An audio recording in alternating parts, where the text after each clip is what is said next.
Graça e paz, amados irmãos. Este é o tema da nossa série de Natal em 2019. Alegra-te, o Natal nos Salmos.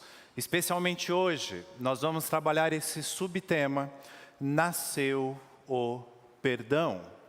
E eu quero convidar você a abrir a sua Bíblia ou acompanhar o texto projetado no telão, no Salmo de número 16. O Salmo de número 16 será o salmo da nossa reflexão desta noite. Livro dos Salmos,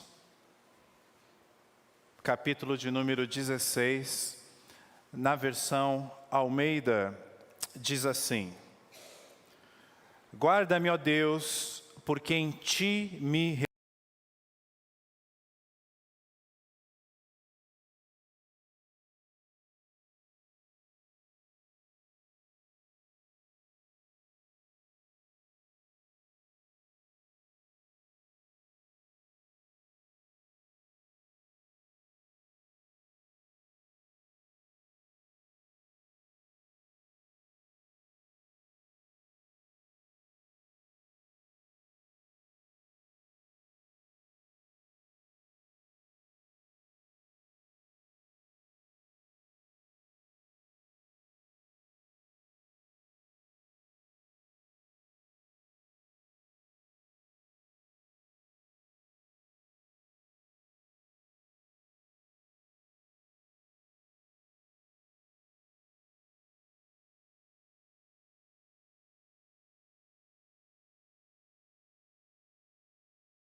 O Senhor, por meio do Natal, nos proporciona o perdão e a alegria. Faça assim para a tua glória e para a nossa edificação, em nome de Jesus. Amém.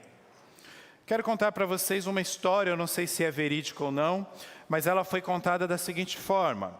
Em uma manhã de sábado, uma mãe acordou e ela sentiu um cheiro gostoso de café da manhã, vindo da cozinha, e ela ouviu também o som dos seus meninos ali na cozinha. Ela tinha 2 meninos e um marido ali na cozinha.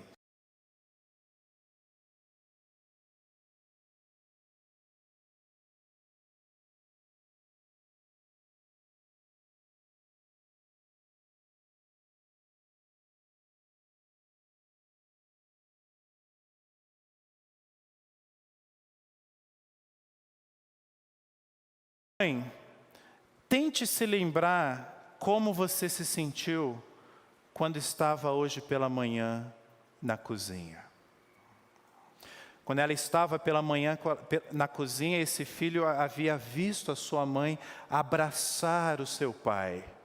E sabe aqueles abraços longos de agradecimento? Horas depois, esse filho vê essa mãe discutindo com o pai. E ele vira para a mãe e fala: tente se lembrar daquele momento, daquele abraço que você deu no papai. Contei essa história para dizer para você e para mim que Natal é tempo de nós trazermos à nossa memória sensações e verdades que muitas vezes nós teimamos em nos esquecer. Natal serve para isso, é uma época especial. As nossas reflexões são dirigidas para um momento especial da história da humanidade. E aprove a Deus colocar no coração da equipe pastoral da IPVM, refletirmos neste Natal no livro dos Salmos. E quando nós folheamos o livro dos Salmos, nós encontramos vários tipos de salmos. Por exemplo, alguns salmos são hinos, outros são penitência. Existem salmos de sabedoria, salmos de realeza que apontam Deus como rei, salmos imprecatórios pedindo o juízo de Deus contra os seus inimigos, salmos de lamento e salmos messiânicos. O objetivo dessa série de mensagens é trazer para os irmãos alguns destes salmos messiânicos. E nós estamos no Salmo 16, num salmo que tem duas características. Ele é um salmo caracterizado como um hino e também é um salmo messiânico. Ele é messiânico porque ele aponta para o Messias. Nós temos textos no Novo Testamento que citam esse salmo e nós vamos ver no decorrer da nossa reflexão. Mas o salmo inicia dizendo que ele é, na versão Almeida, aparece nas nossas Bíblias o início do salmo como um subtítulo, aparece assim, hino de Davi. Em outras versões aparece a seguinte expressão, poema epigráfico.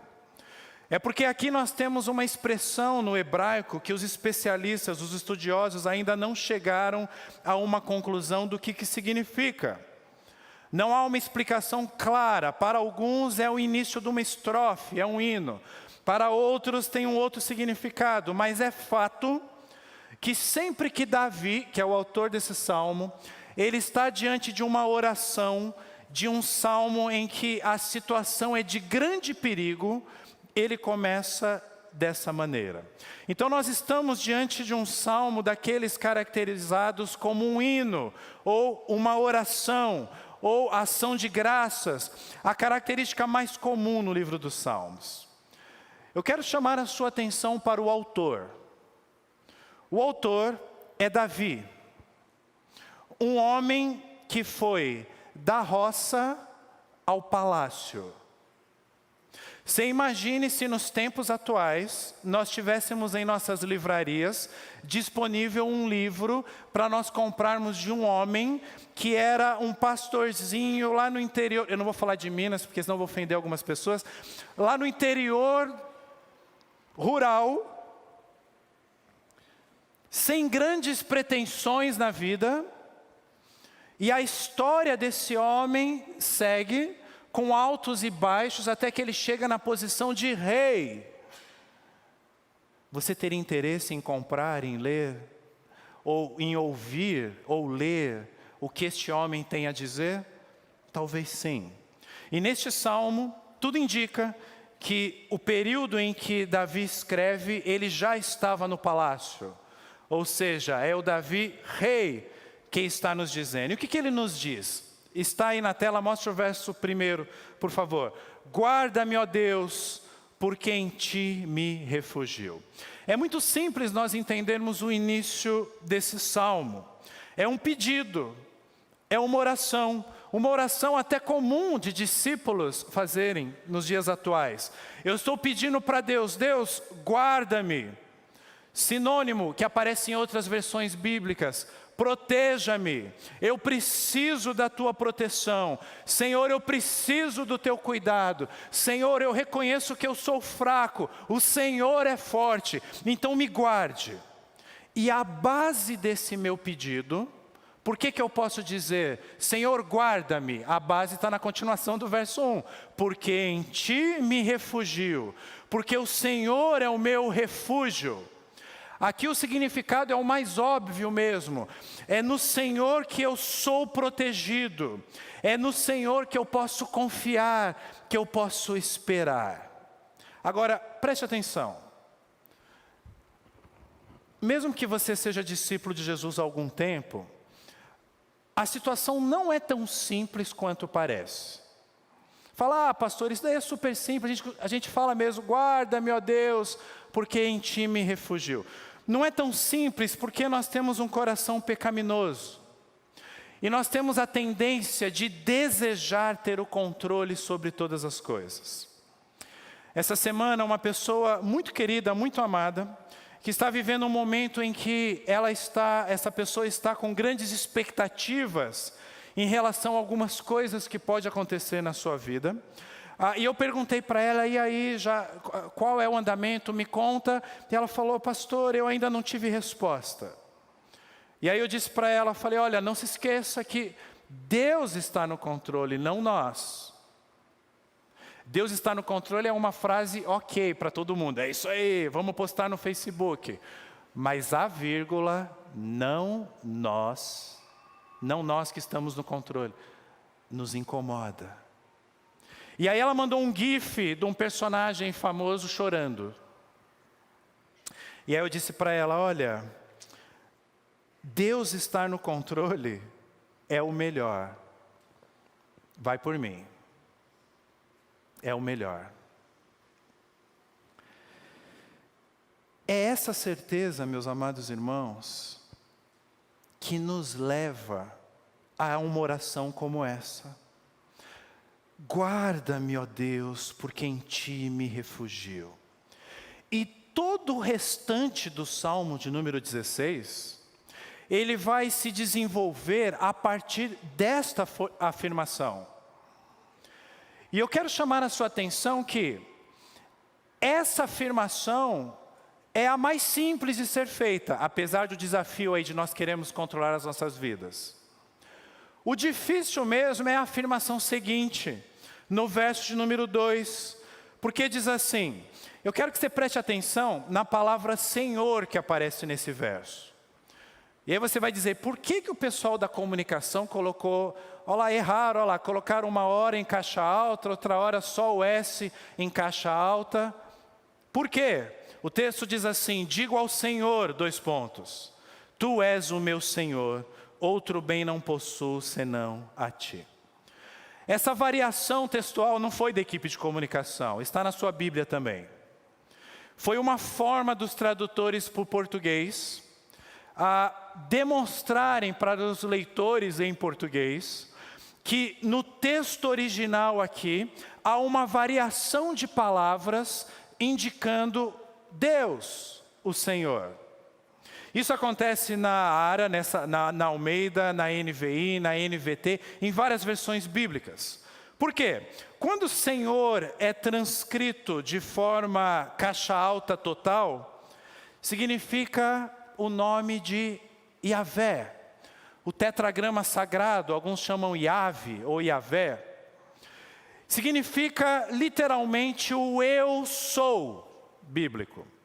Significa eu chamar o meu Deus é Yahvé, Ele é o Criador, Ele é tudo, Ele é o Todo-Poderoso, Ele é o Eterno, como Eugene Peterson traduz em sua Bíblia parafraseada. Ele é o Onisciente, Ele é o Onipotente. Eu reconheço Yahvé pela natureza. Eu posso descer para a região litorânea e eu olho para o mar e eu falo, só pode ser Yahvé. Eu posso subir para a serra e eu posso olhar para aquelas montanhas e dizer, não tem como, isso é obra de Yahvé. Eu posso olhar para planícies, eu posso olhar para rios, eu posso olhar para o céu, eu posso olhar para o espaço e chegar à conclusão que existe um ser criador, inteligente, um designer do universo.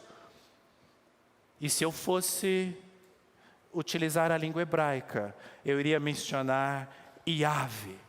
Eu olho para os milagres da vida, eu olho para um recém-nascido, às vezes no meu colo, nas minhas mãos, e eu falo, Yahvé, Yahvé, ou Yahvé.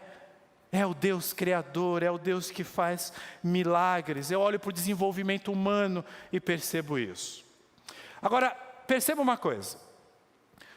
O Senhor, nessa perspectiva, é o Deus da maioria das pessoas que dizem, eu acredito em Deus. Eu olho para essas coisas da vida, para as circunstâncias do universo, para a criação, e eu falo, não. Existe Deus. Agora, a frase de Davi é, digo ao Senhor, tu és o meu Senhor. Aí aqui Davi está utilizando a palavra Adonai. Ele é o meu Senhor, no sentido de que eu sou o seu servo. Servo é a palavra Ebed, que é o oposto de Adonai. Significa, eu estou declarando, olha, o Senhor é Yahvé, é o Criador, é o Todo-Poderoso, mas o Senhor é o meu Deus, eu sou o teu servo, eu sou o teu discípulo. É o mesmo Deus, não estamos falando de dois deuses, é o mesmo Senhor, mas aqui eu estou tratando de um relacionamento mais pessoal. É o meu Deus, é o meu Senhor, Ele se relaciona comigo, Ele me oferece um grau de intimidade, Ele se aproxima dos seus adoradores, como um servo se aproxima do seu Senhor. Yahvé é o Deus geral, Adonai é o meu Senhor, eu o sirvo. Eu o ouço, eu o sigo, eu o adoro, eu o obedeço. Agora, quem é o autor desse salmo? Davi. Davi, rei de Israel. É como se Davi estivesse dizendo o seguinte: eu sou o rei de Israel, mas eu sou servo dele. Eu tenho poder sobre todas essas regiões, eu sou o rei, mas eu sou um mero servo dele. É ele, é Adonai quem governa a minha vida. A minha agenda não é determinada pelo que eu, rei, decreto, mas pelo que Ele, que é o Rei dos Reis, decreta para a minha vida. Talvez Davi estivesse no final de 2019, olhando para os seus planos todos que fez para 2019, e ele olha, poxa, hoje já é dia 15 de dezembro e eu não consegui cumprir a minha agenda. Davi não tinha esse tipo de pensamento, porque ele descansava na certeza de que Deus controlava a agenda dele. Sabe por que eu estou dizendo isso para você nessa noite? Porque quando eu chamo Deus de Adonai, eu me lembro que Ele não é um Deus impessoal. Pelo contrário, Ele é um Deus que se importa comigo. Ele nasceu por mim. Ele precisou nascer por mim. Por quê? Para que eu fosse perdoado. E é aqui a conexão direta desse salmo com o Natal. A minha situação antes do Natal era uma situação de condenação. Eu estava condenado. Olha o salmo de número 14, vai aparecer na tela para você. Dos céus, olha o Senhor, olha lá, Senhor em caixa alta, para os filhos dos homens, para ver se há alguém que entenda, se há quem busque a Deus. E aí a conclusão: todos se extraviaram e juntamente se corromperam, não há quem faça o bem, não há nenhum sequer. Paulo, em Romanos 3, 10 em diante, ele vai usar este Salmo 14 aí, para repetir essas palavras, e para apontar para o Messias. Nós nascemos em pecado, fruto da nossa desconexão no Éden. Isso me lembra a história de uma professora de criança, de classe de criança de escola dominical, e ela estava dando uma aula e o tema era arrependimento. E aí ela faz a pergunta trágica: alguém pode me dizer, para as crianças, né? Alguém pode me dizer o que deve ser feito antes de poder receber o perdão dos pecados? Aí aparece aquele, você sabe o nome dele, né? E diz assim: eu sei, professor, eu sei. Então diga, o que nós precisamos fazer antes, né, para nós recebermos o perdão dos pecados? Nós precisamos pecar, ele diz. A aula era sobre arrependimento. Nós não precisamos pecar, nós já nascemos pecadores. Olha o que diz Romanos 5,12, vai aparecer na tela para você. Portanto, assim como por um só homem entrou o pecado no mundo, e pelo pecado a morte, também a morte passou a todos os homens. E aí Paulo vai enfatizar, porque todos pecaram. Mas, e ainda bem que a história da humanidade tem um mas, a história diz que eu fui amado, você foi amado, amada. Nós fomos salvos, nós fomos resgatados. E o clássico texto de João 3,16, será projetada na versão NVT, diz assim: porque Deus amou tanto o mundo, que deu seu Filho único, para que todo que nele crer não pereça, mas tenha vida eterna. E o texto continua dizendo: Deus enviou seu Filho ao mundo, não para condenar o mundo, mas para salvá-lo por meio dele. Preste atenção, Deus amou. Esse amor que aparece aqui é o amor ágape, é o amor que envolve um sacrifício. Eu me dou, por isso que aparece o verbo aí, Deus deu. Talvez você esteja comprando alguns presentes para algumas pessoas nessa época do ano. Se comprar para o pastor Gustavo, compra para mim também. Mas pensa no seu bem mais precioso. Não sei, é uma bolsa? É um carro? É uma propriedade? Um apartamento? Imagine você dando. Se eu der o exemplo dos pastores, agora vai pegar mal, né? Não, você dando para alguém que nem merece o seu bem mais precioso. Deus deu o seu Filho, e o texto bíblico diz, o seu Filho único. Para quê? Para que nós não pereçamos, ou pereçamos. Nós estávamos condenados, e o maior presente que Deus nos deu é a vida eterna. Pastor, eu estou cansado de saber isso. Pois é, mas eu estou falando de viver isso. O que eu quero dizer para você, ou dizer não, o que eu quero exortar a você e a mim nessa noite é: alegra-te, porque Deus te ama, e com Ele nasceu o perdão, e com Ele nós estamos livres. E pastor, qual o papel da igreja nisso?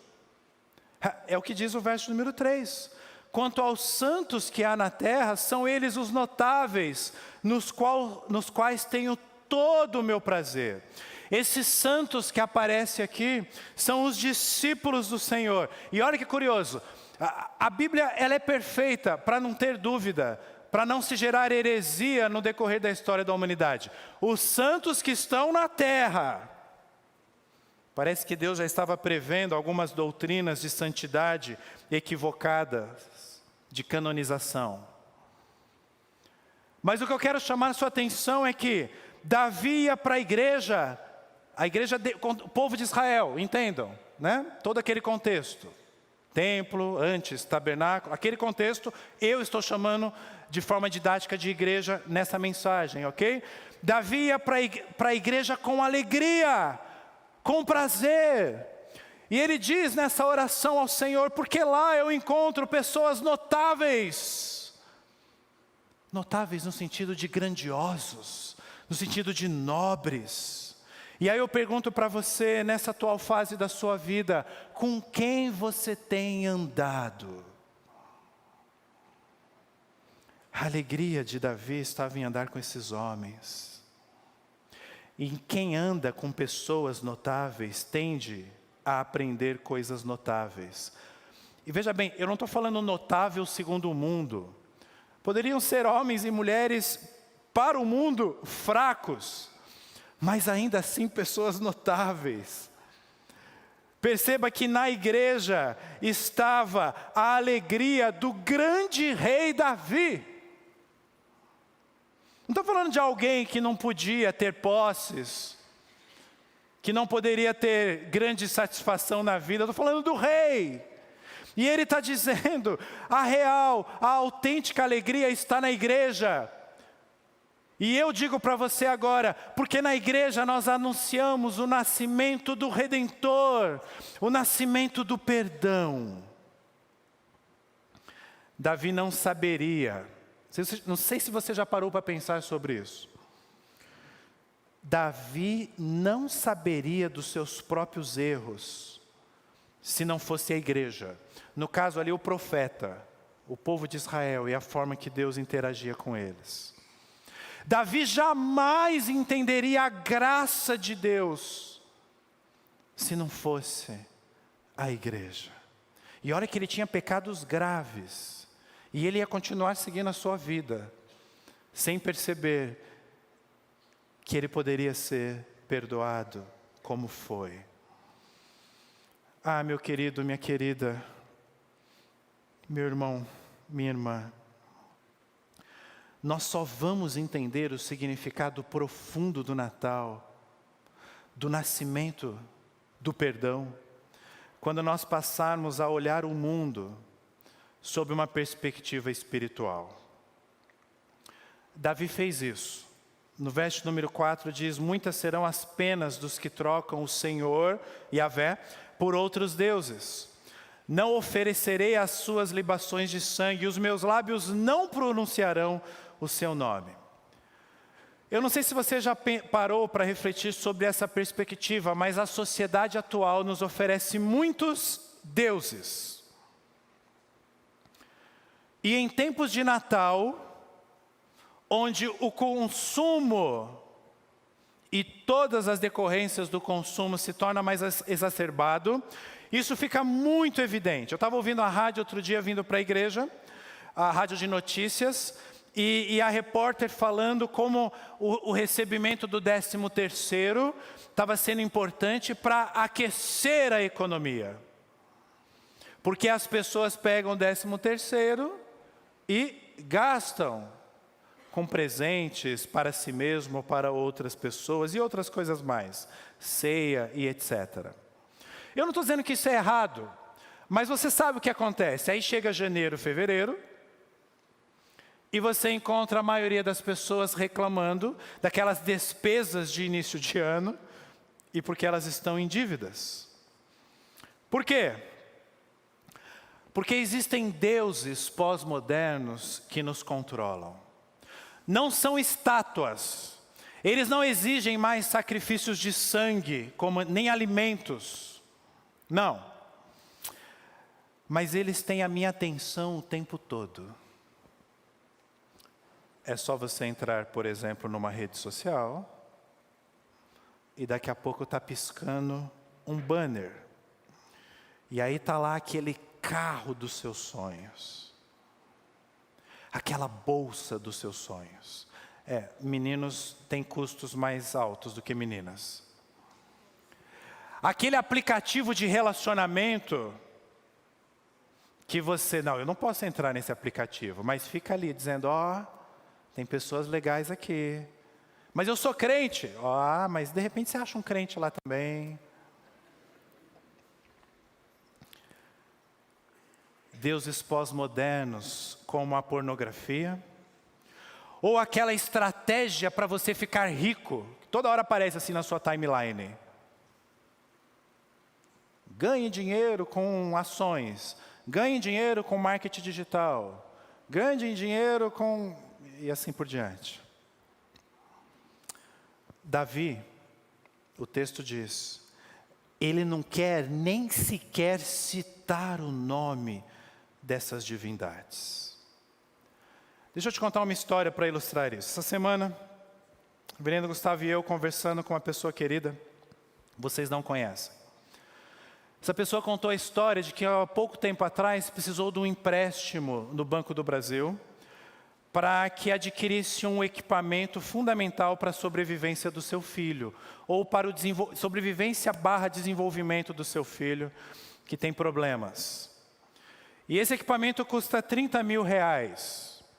E aí ele entrou com a documentação num plano especial do governo lá no Banco do Brasil, para ele adquirir esse equipamento parcelado em muitas vezes a juros baixíssimos.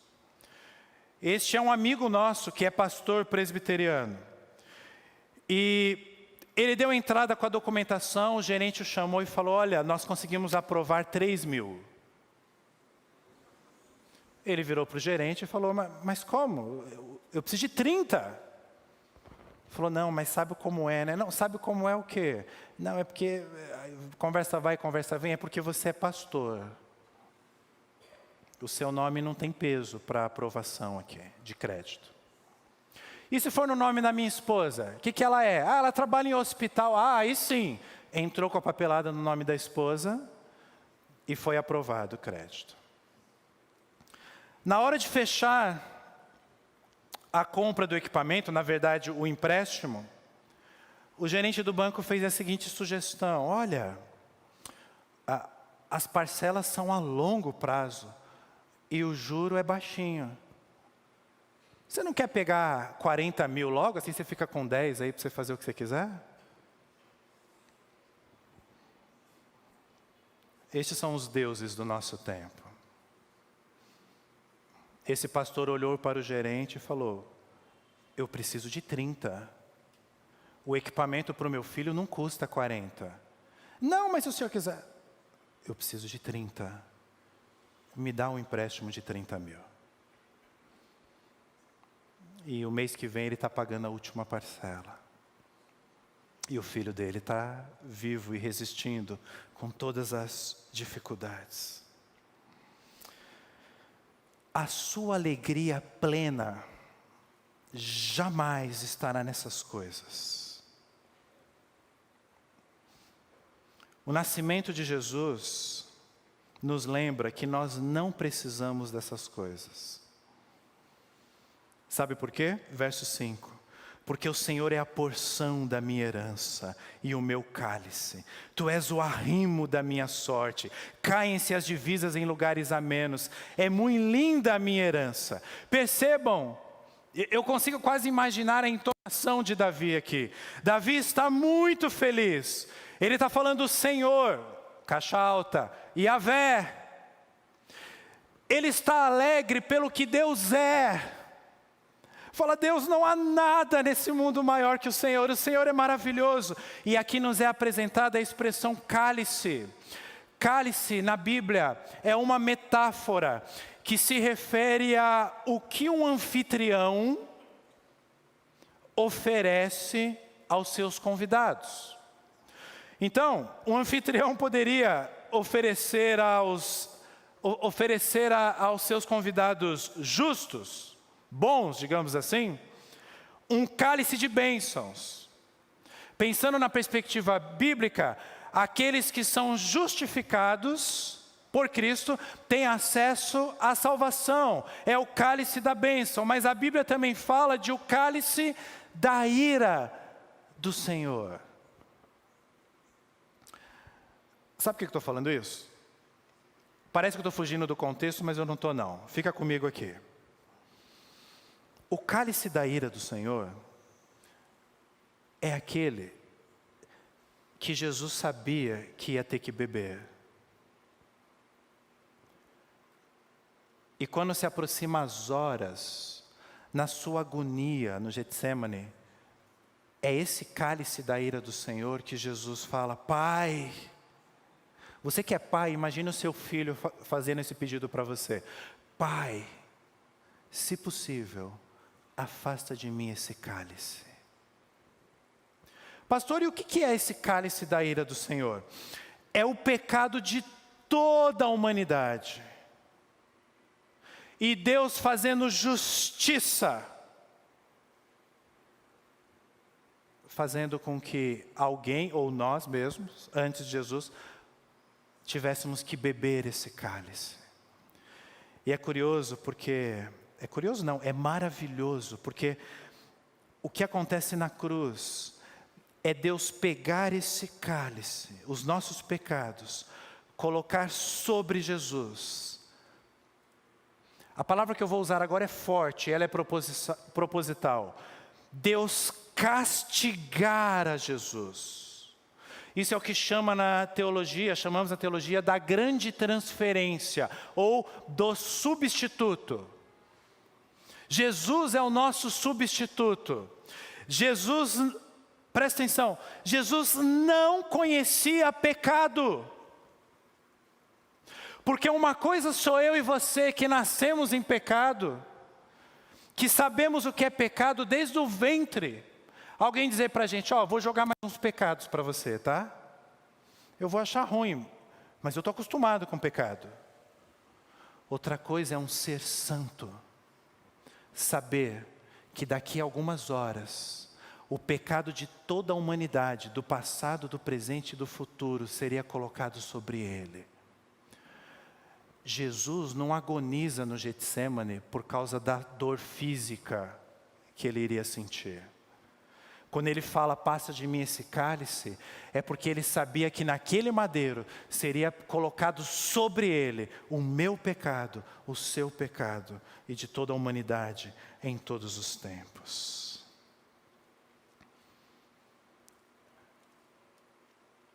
Quando ele veio ao mundo como nós conhecemos, ele sabia que isso ia acontecer. É por isso que com ele nasce o perdão. No Natal nasce o perdão. A obra completa do perdão se deu na cruz.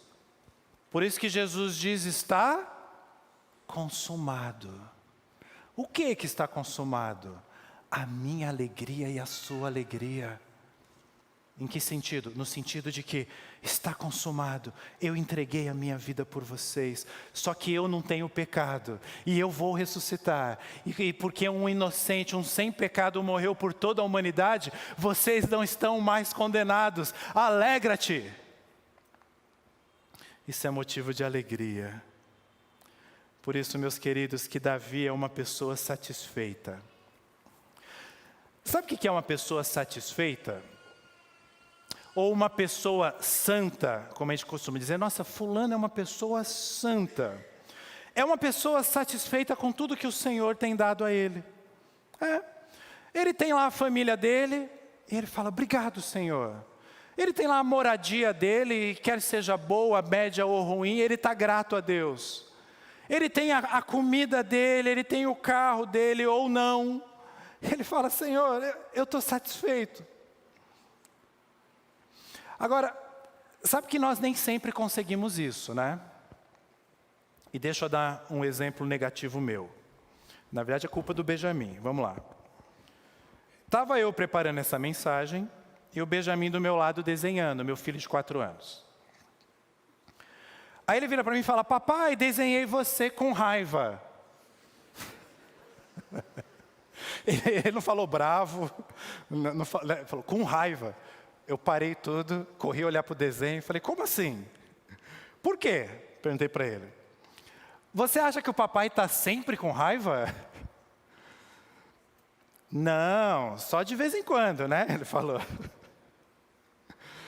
Aí ele falou assim, papai, eu vou desenhar você do meu lado. Eu falei, tá bom. Aliás, vou desenhar eu do seu lado, né? Ele mesmo.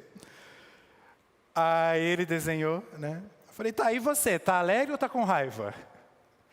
Aí ele falou, eu tô alegre, olha. Aí eu falei, tá, e agora que você desenhou você alegre do lado do papai? O papai tá alegre ou com raiva? Ele falou, o papai tá alegre. Quer dizer, na cabeça dele o motivo da alegria do papai é a presença dele ali do lado. Meus queridos, nem sempre é simples. Mas quero que você entenda o seguinte. O Antigo Testamento chama o não crente, o não discípulo de ímpio. Eu vou usar essa mesma palavra. A alegria do ímpio sempre dependerá das circunstâncias da vida. Mas a alegria do discípulo de Jesus, ou mesmo do discípulo lá do Antigo Testamento, né, que ainda não conhecia Jesus, mas esperava Ele, está sempre no seu Senhor, está em Yahvé, está em Adonai e em tudo que o Senhor tem nos dado, nem mais, nem menos. Pastor, eu não tenho vivido assim. Então, as celebrações natalinas são exatamente para nos lembrar que nasceu o perdão. Você alcançará a alegria que Davi tinha quando encontrar a fonte da alegria de Davi. Não fique preocupado olhando para a quantidade de versos que faltam ainda não, tá? Já estamos partindo para a parte final. O verso 7 diz assim: bendiga o Senhor que me aconselha, pois até durante a noite o meu coração me ensina. Sabe quando você pergunta para alguém, qual é o segredo do teu sucesso? A pessoa vai dizer assim, a fonte do meu sucesso está em... Aí ele vai falar algo que ele fez, que ele praticou. Para Davi não. E eu estou falando de um rei. Davi diz assim, olha, a fonte da minha alegria está em ouvir os conselhos de Deus. E meus amados irmãos, Deus fala especialmente a nós quando nós estamos sozinhos em intimidade com Ele. Ele fala aqui na igreja, Ele fala no trabalho, Ele fala no trânsito, mas Ele fala de forma especial quando nós temos intimidade. Porque é ali que eu confesso os meus pecados a Ele, pecados que eu não confessaria em público. É ali que nasce o perdão. Outro dia um jovem me perguntou, pastor, com a minha namorada, eu devo fazer devocional com ela todos os dias ou eu devo fazer algumas devocionais sozinhos? Falei, faça sozinho, intercale com devocionais com ela. 1 para 2, ou dia sim, dia não.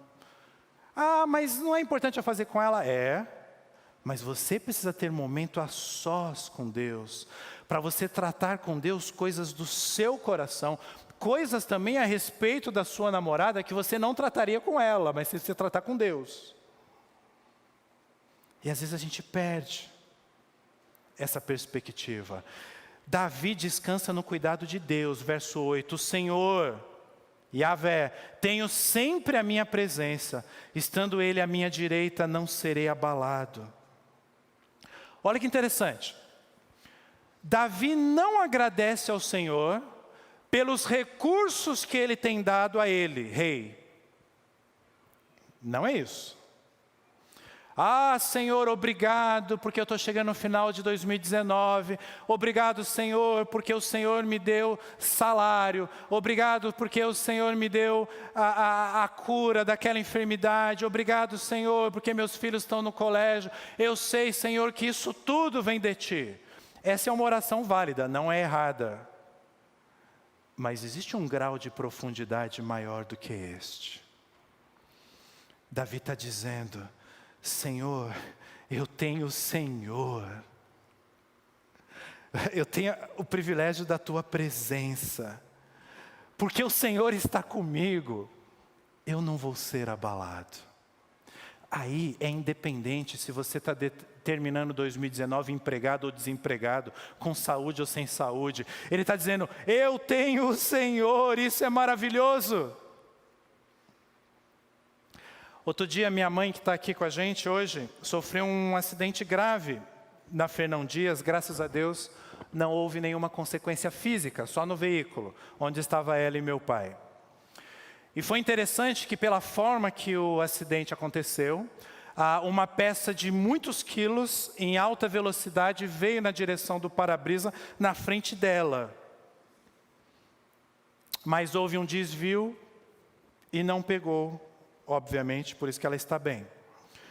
E às vezes a gente começa a fazer algumas reflexões, né? Falar, hoje mesmo eu falava com ela, se a gente tivesse um carro mais alto, tipo uma caminhonete, acidentes assim, né? A gente está no alto, e aí você começa a falar, mas se a rodovia fosse assim, ou se a gente tivesse um estilo de direção assim, e aí a gente chegou à conclusão, falou, mas não adianta, é o Senhor quem guarda, é o Senhor quem guarda. Nós podemos planejar, isso é válido, mas A minha segurança ao conduzir a minha família por uma rodovia, nessas festas de fim de ano, está no Senhor. Porque por mais que eu tenha dinheiro, tecnologia, inteligência, sabedoria, habilidade, no fundo eu vou depender do Senhor. E isso vale para a nossa luta contra o pecado, meus amados irmãos. Tentações virão.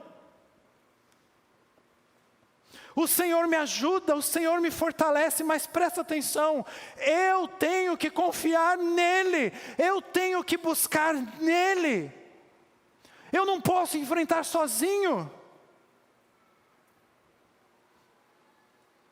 E o Natal nos lembra desse Deus que se tornou carne, osso e sangue, e morreu, e ressuscitou, para nos oferecer perdão. Quando eu tenho tudo isso em mente, eu vivo a minha vida mais leve, mais alegre. E é assim que termina o Salmo. Alegra-se, pois, o meu coração e o meu espírito exulta, até o meu corpo repousará seguro, pois não deixarás a minha alma na morte, nem permitirás que o seu santo veja a corrupção. Tu me farás ver os caminhos da vida, na tua presença a plenitude de alegria, na tua destra, delícias perpetuamente. Quem está escrevendo é Davi, no passado. Davi está dizendo assim: além disso tudo, de toda essa experiência que eu tenho de confiar em Deus, dele ser o meu refúgio, de eu esperar nele, ele é o meu guarda, ainda haverá o dia em que virá o Messias. É aqui que esse salmo se torna messiânico. Haverá um dia em que nós não vamos experimentar corrupção, porque esse Messias que virá, ele será santo, ele será ressuscitado. O Senhor, Davi pensando no futuro, o Senhor, por meio do nascimento do Messias, me fará ver os caminhos da vida, eu vou entender tudo, será maravilhoso. Quando isso acontecer, Davi falando, a minha alegria será plena. Por quê? Porque na tua presença há plenitude de alegria. Plenitude aqui é a ideia de copo cheio, derramando, transbordando, mas coisa boa. Na tua presença há plenitude de alegria. Deus veio ao mundo, Ele está presente na minha vida, Ele está presente na sua vida. Alegra-te. É Natal. Com o Natal nasceu o perdão. Nós estamos redimidos, nós estamos salvos, nós não estamos mais condenados. E com Jesus nós podemos viver ou ter delícias perpetuamente. Ah, meus amados irmãos, deixa eu concluir mostrando para vocês dois textos. Por que esse salmo é messiânico? Pedro, em Atos 2, está em Jerusalém. Naquela ocasião, ele cita esse salmo e ele fala: olha, o corpo de Davi está no túmulo em Jerusalém, vocês sabem onde Davi está enterrado. Então, o que Davi estava falando lá de santo, não era ele não, porque era esse o pensamento comum dos judeus. E aí, olha o que ele diz: porque a respeito dele, diz Davi, diante de mim via sempre o Senhor, porque está à minha direita, para que eu não seja abalado. Olha aí o salmo que nós lemos. Por isso se alegrou o meu coração, a minha língua exultou. Além disso, também a minha própria carne repousará em esperança. E continua: porque não deixarás a minha alma na morte, nem me permitirás que o teu santo veja a corrupção. Fizeste-me conhecer os caminhos da vida, encher-me-ás de alegria na tua presença. Olha aí, é o salmo que nós estudamos. E aí Pedro para e fala assim: irmãos, seja-me permitido dizer-vos claramente a respeito do patriarca Davi, que ele morreu e foi sepultado, e o seu túmulo permanece entre nós até hoje. Sendo, pois, profeta e sabendo que Deus lhe havia jurado que um dos seus descendentes se assenderia no trono, prevendo isso, referiu-se à ressurreição de Cristo. E aí ele explica o salmo, olha lá. Que nem foi deixado na morte, nem o seu corpo experimentou corrupção. A este Jesus Deus ressuscitou, do que todos nós, Pedro falando, somos testemunhas. Exaltado, pois, aonde está Jesus? Pedro fala, exaltado, pois, à destra de Deus, tendo recebido do Pai a promessa do Espírito Santo, derramou isto que vedes e ouvis. Porque tinha acabado de ser derramado o Espírito Santo ali. Estamos em Atos 2. Paulo também usa o Salmo 16. E com esse texto eu termino, só para vocês identificarem a riqueza dos salmos messiânicos. Quando ele está na sua primeira viagem missionária em Antioquia, Atos 13, verso 32, diz assim: nós vos anunciamos o evangelho da promessa feita a nossos pais, como Deus a cumpriu plenamente a nós, seus filhos, ressuscitando a Jesus, como também está escrito no Salmo 2. Aí ele vai dizer, aqui ele está citando o Salmo 2, na verdade. Tu és meu filho, eu hoje te gerei. E que Deus o ressuscitou dentre os mortos para que jamais voltasse à corrupção. Agora o Salmo nosso, Salmo 16. Dessa maneira o disse, e cumprirei a vosso favor as santas e fiéis promessas feitas a Davi. Por isso também diz em outro Salmo, olha lá, não permitirás que o teu santo veja a corrupção, porque na verdade, tendo Davi servido a sua própria geração, conforme o desígnio de Deus, adormeceu, em outras palavras, morreu. Foi para junto de seus pais, e Davi viu corrupção. Porém, aquele a quem Deus ressuscitou, não viu corrupção. Tomai, pois, irmãos, conhecimento, que se vos anuncia remissão de pecados, perdão, por intermédio deste, e por meio dele, Jesus, todo o que crê é justificado de todas as coisas das quais vós não pudestes ser justificados pela lei de Moisés. Em outras palavras, esse Jesus é o que Davi estava falando, é o Messias. E tudo que você já tentou para ser alegre na vida, para se justificar diante de Deus, que você não conseguiu, nele é possível. Ele fez essa obra. Lembra da minha ilustração no início dessa reflexão? Aquele filho que vira para a mãe que tinha brigado com o pai e fala: mamãe, tente se lembrar de como você se sentiu quando estava abraçada com o papai. Nesse Natal, lembre-se que ele nasceu por você. Ele morreu por você. Ele ressuscitou por você. Ele vai voltar por você. E se você está distante dele, não se desespere. Alegra-te, porque o Natal é o nascimento do perdão. Amém? Que Deus muito abençoe as nossas vidas neste Natal e para todo sempre.